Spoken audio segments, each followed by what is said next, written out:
हीच आहे तुमची लायकी. गलिच्छ कुठले? उचलते मडक आणि घाल आपल्या गळ्यात. क्रांती सूर्य तू, शिल्पकार तू, भारताचा बोधिसत्व मूक नायका.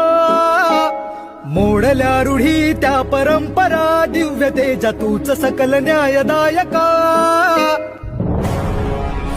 अशिक्षित समाजाला लेखणीची किंमत फक्त तुझ्यामुळेच कळाली. माणूस म्हणून नाकारलेल्या स्त्रीत्वालाही आज नवी ओळख मिळाली. स्पर्शिले तू ओंजळीने, तुझ्या जवळ असण्याचाही अगदी त्यांना विटाळ होता. निसर्गाने दिलेल्या पाण्यावरही तुझा हक्क नव्हता. जातीपातीच्या राजकारणामुळे हजारो वर्ष सोसलं ज्यांनी अपमानाचं वागणं, त्यांना तू लिहिलेलं संविधान देतंय सन्मानाचं जगणं. सदा विलादिन हिरावून घेतला शिक्षणाचा अधिकार.